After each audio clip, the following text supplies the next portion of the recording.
Look in your home. Look in your office. Look in your home office. Everywhere you turn, there's so much smart. At Capella University, we think education should be smart too. Our game-changing FlexPath format puts you in control of your master's degree, so you can learn how, when, and where you want. Smart, huh? Yeah, we think so too. So if you want to take the next step in your career, make Capella your first step. Visit capella.edu to learn more. Capella University. Don't just learn smarter. Thank God for Max Verstappen. We said it last week and we say it again this week with greater intensity after the 2015 Brazilian Grand Prix. What a race, Kunal. Yes, we do. He livened up yet another boring Formula One race. And this time he claims he was inspired by Kimi Raikkonen's move on Michael Schumacher from 2012. That lad is emulating the right drivers, I tell you. Absolutely. Since you say that, I think if there's one driver who can learn from Max this year, it's Kimi Raikkonen. He seems just so much slower in his Ferrari than Max in the Toro Rosso. I really wish they'd swap seats. But guess what? Yoss the boss just confirmed that Max will indeed stay with Toro Rosso next season. If only Ferrari would take some risk by changing their driver lineup. And if it is so evident to us fans, I wonder why it isn't evident to the top teams. Just go sign that land, and he is the cheapest that he'll ever be in the Formula One drivers market.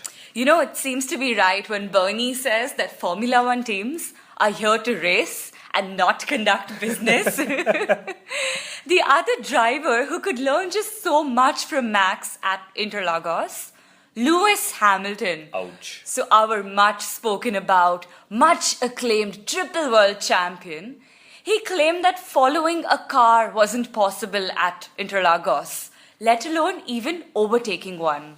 And Max overtook, I think, 2 or maybe 3 drivers, didn't he? Yes. But wait a minute, before you write off Hamilton's inability to overtake in Interlagos, I must commend his attacking drive to P2. He knew that he was at a strategy disadvantage because he qualified second and he was trailing Rosberg in the race. Okay.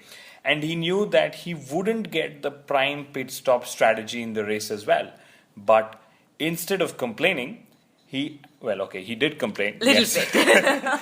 He decided to chase Rosberg on track and sort of tried to force Mercedes to put him on a different tire strategy. Commendable. And I'm very glad that Mercedes didn't listen to their world champion driver. But hats off, like I said, he tried really hard. Now, how many times this season have we seen Rosberg do exactly that? I honestly can't remember. Nor can I. And this is where it prompted a very interesting discussion post-race that should drivers be allowed to make their own tire strategy? Exactly. You know, since you've asked that question, I'm going to pick it up again. Should Mercedes, or for that matter, any other team, allow their drivers to make tire choices during the race?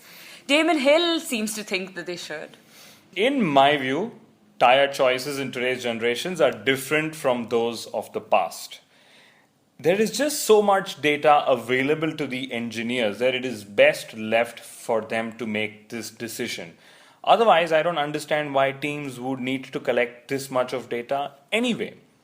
But one could of course argue that leaving the drivers to make the choice would increase entertainment. But honestly, I don't think it's the most sensible decision in today's era. I mean, one doesn't ask why engineers don't go racing, do they? No. And Kunal, it's actually the Constructors' Championship where the money lies. Bullseye. That's what the teams race for, points, which leads to money, or in this case, lots and lots and lots of money. So the teams have their vested interests in controlling the outcome of the race, even if 2 of their drivers are battling for the top spot. Precisely. And like Toto Wolff said, this strategy has worked very well for them since 2013, and they don't see a reason why they should change this either. Oh, I read this on Twitter. I found it hilarious. So when asked by Hamilton what his options in the race were, Mercedes told him in different words that he could finish second behind Rosberg or finish as the first runner-up. And to be honest, if I were Nico Rosberg, I'd hire a professional party manager and throw Lewis Hamilton a wild party each weekend between the races. Even during the races, if you ask me. Hamilton blamed his heavy partying as the reason for a variety of his slip-ups. So first, he crashed into a few stationary cars in Monaco. And, if I remember right, this is Lewis Hamilton's first crash in Monaco. A rather unceremonious one, of course, but what the hell. Secondly, he flew a day later than scheduled into Brazil. So he claimed he had fever, but I also wonder if it was his lack of sleep that was actually the cause. Maybe he was hungover. Maybe. Though Toto Wolff claims he doesn't drink alcohol. Wolf claims a lot of things. And thirdly, Lewis Hamilton failed to land up in time for the post-qualifying photograph in Brazil. Now I wonder if we should blame this on his lack of sleep or his hair or bad hair days, as we've talked about in the past. And fourth, absolutely unconnected as some might say, but is this why he was off Rosberg's pace yet again? One could wonder, but I also see it this way. And off the pace, Lewis Hamilton is still quicker than the fastest Ferrari on track. But we must compliment Rosberg's guts. Despite getting a beating all season long, he still wants Hamilton as his teammate for life. Of course, Kunal, this is exactly how Nico Rosberg can achieve Formula One greatness. Winning a world championship alongside Lewis Hamilton. That's what he wants to be remembered for. And hey, we've seen the Hamilton-Rosberg-Vettel trio on the podium for the 9th time this season. That's nearly 50% of the races. And the trend has been so similar every single time. The Mercedes drivers would follow each other 1-2, followed by Vettel a few seconds later, and then the 4th place driver some 30-40 seconds later. I really hope there's better competition in 2016. And in Brazil, Rosberg lapped all finishers up to 5th place, which meant that only the factory teams of Ferrari and Mercedes finished on the same lap. Such is the pace of the front-running teams. This is exactly why Max Verstappen deserves to be with one of these teams. And wait a minute, believe it or not, Verstappen has already beaten Vettel in his debut season in Formula One. The Dutch teenager's 6 consecutive points finish is already better than Vettel's with Toro Rosso way back in 2008. But yes, if you're an avid follower, you will notice and bring to our notice that back in those days, points were awarded for the top 8 finishers only. Very interesting. I'm sure not many would have heard of that fact. But hey, Kunal, did you notice Hamilton's change of helmet colors? So he incorporated Senna's iconic yellow and green colors in his own helmet. I read about it, but I didn't really notice much on track or on television. Maybe that's why he skipped an FIA penalty, Well, yes. The ruling says that so long as the helmet doesn't look any different while he's in the car, the driver is allowed to make changes. My question then to the FIA is, can the fan who's watching the race at the circuit differentiate between the two drivers of the same team anyway? And I know the answer is a no, cause the drivers just end up zooming past you. Now this is where I believe that Sebastian Vettel did something really awesome by carrying his helmet for the podium celebrations in Brazil. This should become the norm, just as it is in MotoGP. I absolutely agree with you for once. There is just so much that Formula One can learn from MotoGP. And this is a very small change they can orchestrate at the marketing level. Since performances are lacking, I really wonder if McLaren, Alonso, and Jenson Button should market themselves as the most humorous team on the grid this season. I loved Alonso and Button's impromptu invasion of the podium on Saturday. I mean, of course it was a joke to see McLaren on the podium, but we loved it.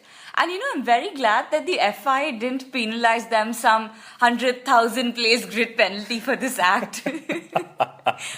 I've said this before and I say it again. McLaren's non-performance is allowing Alonso to showcase his humorous side. And believe it or not, I'm actually beginning to like him, finally. I love his humorous side. You know, Alonso sunbathing in a deck chair. Wow, what a scene. That went more viral than any of the action shots from Brazil this weekend. Kunal, a thought. I think it's high time that we invite the McLaren duo onto our podcast now. They've proven themselves worthy this season. They've earned their place on the Inside Line F1 podcast. Yes, and if we are calling Jensen Button, we'll put a clause that he has to come with Jessica Michibata. We've had a former McLaren driver on our podcast earlier this year. So, hey, we'd love to have Jensen and Alonso if you're listening. And who are you talking of again? My memory just seems to vanish at this moment. Kunal, you're just using this as an opportunity to make me plug our David Coulthard podcast again. we will insert a link for all our fans to hear the interview again. Absolutely. And finally, here's some news on Mick Schumacher, Michael's son, who is now charting his way through Formula One, or so we hope. There are rumors that indicate that both Ferrari and Mercedes are showing much interest in his career. Of course, he's got a famous surname, a famous father, or a very famous father for that matter, and hopefully the legendary talent. Now, that's what teams are really counting on. Worked for Max Verstappen. You know, I haven't really followed his racing career much, but I do know that during his karting days, he was troubled immensely by the pace and competition of Force India's junior driver, Jehan Daruwala. And since we're plugging, this is where I will plug the Living the Dream podcast for our listeners to tune into, where we had Jehan Daruwala himself on the Inside Line F1 podcast. So anyway, Kunal, signing off until next week, I guess. No, wait a minute. Until the next few weeks. I believe we're on a break, aren't we? If the schedule reads right, we are possibly missing Abu Dhabi this season as well. Yes, but like Lewis Hamilton said in Brazil, Kunal, his job for the season is done, and so is ours. But guess what?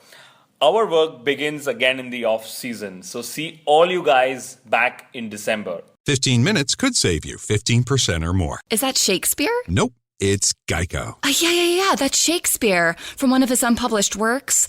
Oh, it be not for awakening. Nay, giveth thou the berries. For 15 minutes could save you 15% or more. Nope, it's from Geico, because they help save people money. Well, I hate to break it to you, but Geico got it from Shakespeare. Geico. 15 minutes could save you 15% or more.